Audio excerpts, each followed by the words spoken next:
Back in 2020, we began a bold journey to engage, challenge, and awaken men in the quest to end FGM. Across 11 counties in Kenya, we met men who listened, learned, and chose change. Today, that journey continues, stronger, louder, and more united than ever. Today, we reflect back on what was, what has become, and what the future holds.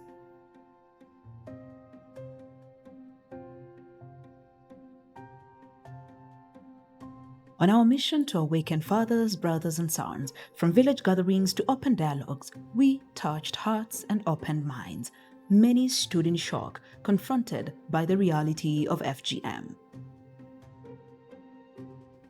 Now, the journey takes us to Isiolo County, to the home of Abdi Rashid, as he shares his side of experience.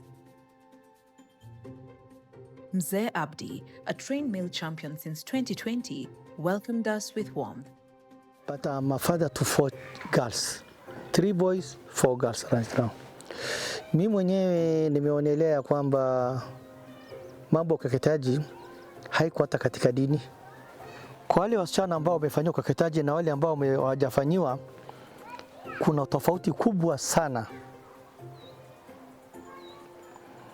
Kuna madhara ambazo yametokezea kwa wale ambao wamefanyiwa ukeketaji.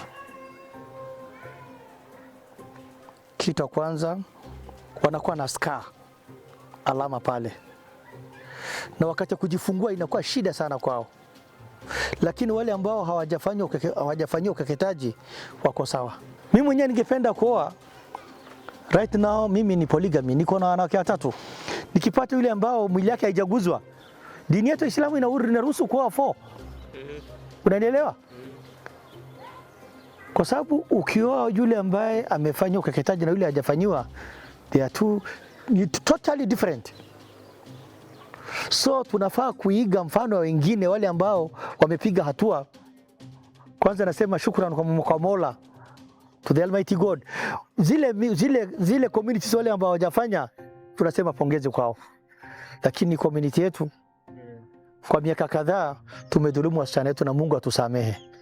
Na kama ingewezekana, si nimesema niko na 3 wives. Yes.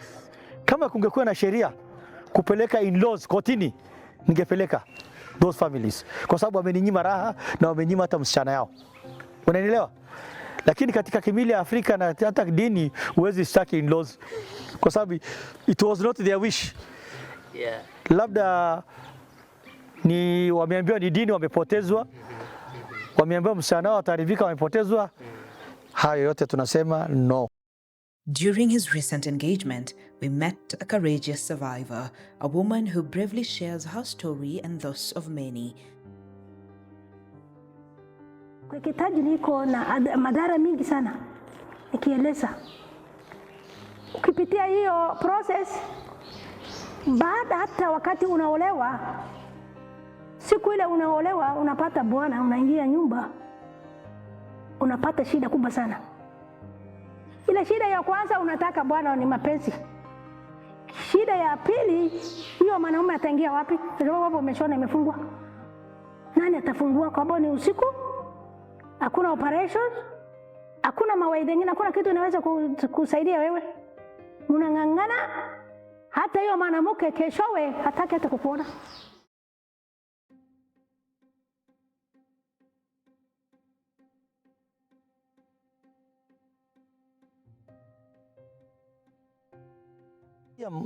Madam yangu, mke wangu, mniambia unajua nini, hii ndo madhara ya FGM.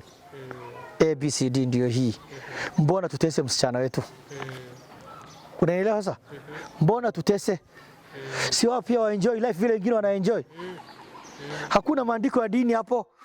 Hakuna mila iko pale. Hii ni mila imetoka kule Egypt wakati ya Farao. Yeah. Sisi Waislamu tunachukulia hivyo. Wacha kule Middle East. Sisi tunasema imetoka kule upande ya Egypt. Hiyo imeletwa na Farao. With the practice often linked to religious beliefs, we knew it was vital to engage sheikhs and other faith leaders led by Sheikh Hussein Mahad Noor. So we are looking at FGM from cultural perspective and also from religious perspective. and we articulated to the audience that FGM is not a requirement of Islam, although some Muslims use some religious evidence, but it doesn't go to the extent of causing harm. So we emphasized that it is good to stop this practice because there's no religious script which emphasizes on it, and also it goes against the laws of Kenya. From Isiolo to Nairobi, and now the journey leads us to the beautiful hills of Kisapuk in Kajiado County, where we meet the chief.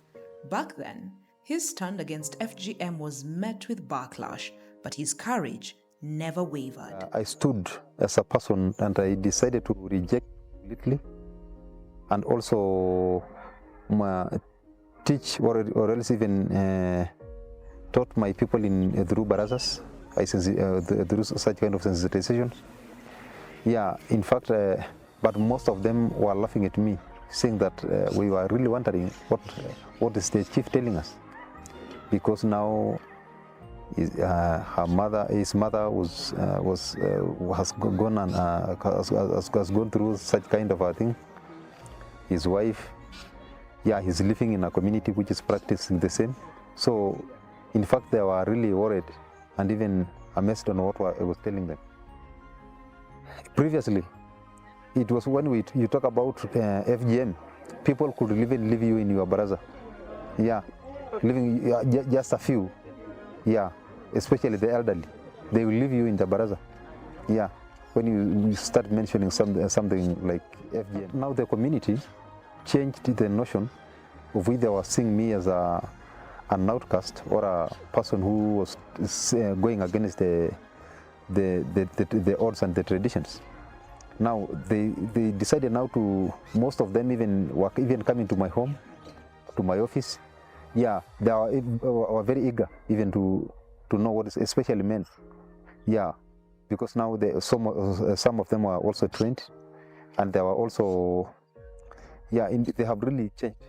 They have really changed. So I can see now as a person, I have achieved a lot, because now in my location, in fact, it is very rare to hear such kind of cases now. Very rare. In fact, like two years, even from that 2021, I only heard about 2 cases. Wenzetu wametupembelea wakati wa 2021. Sasa tuko na miaka 4 kuhusu FGM.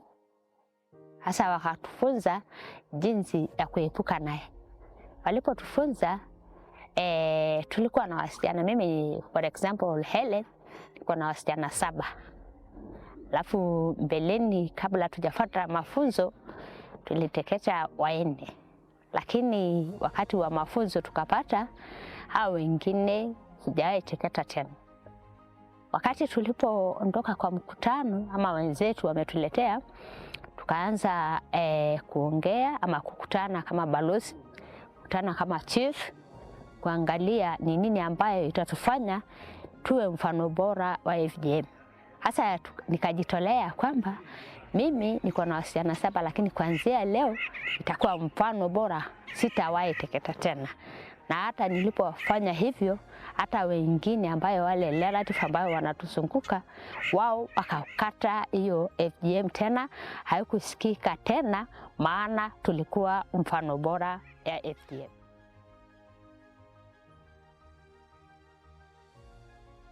In 2024, we trained more champions across 5 counties. With newfound knowledge, they carried the message back to their communities. Today, we go back to Kajiado, where elders and Morans have since undergone more training, deepening their understanding and commitment. We meet one of the new champions. Masomo kwa wazee imekuwa sawa kwao, kwa maana mara kwa mara huwa tunawafundisha wenyewe kwa wenyewe juu ya FGM na juu ya ndoa ya ikiwa msichana ni kidogo, tulikuwa tunawafunza mambo kama hayo. lakini wameshikilia. Hakuna sehemu za kuna mtoto mdogo, hakuna msichana ambaye amesalia, hakuna nani ujauzito akiwa mdogo. Sasa tunaona kwa hii community yetu sio mbaya, watu wanashikilia mafunzo vizuri. Kiingia kwa wazee, huwa ninajua kuongea juu, kuelimisha juu ya FGM kwa zaidi, kwa maana mimi mwenyewe nimepata mafunzo. Our journey finally takes us to Wajir County, where FGM prevalence remains alarmingly high. Here, we engage young men through football, keeping our engagements young and vibrant. And in between the games, we hold powerful conversations on ending harmful practices.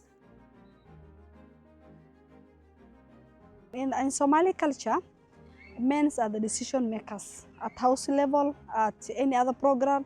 When tabling, they are the ones who make decision.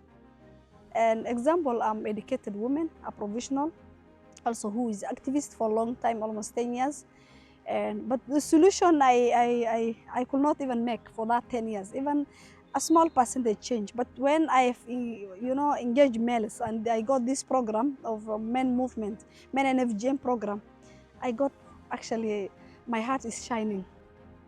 True to her words, her heart is at ease as she witnesses progress, men taking lead, changing old paths and protecting their daughters and girls across the community.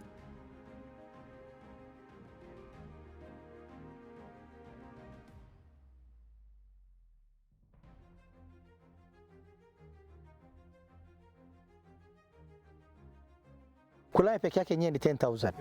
Out of that 10, let me say 7,000 nimecover. Kwa mfano kama wazazi 7,000 wamepata, na wanafunzi pia 3,000 wamepata, kwa sababu wazazi naeleza kule mashinani kwa msikiti, kwa kijiji. Shule watoto naeleza kwa shule. Kuna wasichana wale ambao labda mtu fulani amejitayarisha kukeketa hao. Tunapata simu. Tunachukua kama ni gari, kama ni bike, unakuja. Tumesave wengi. So wasichana wale ambao tumesave, they are more than 10.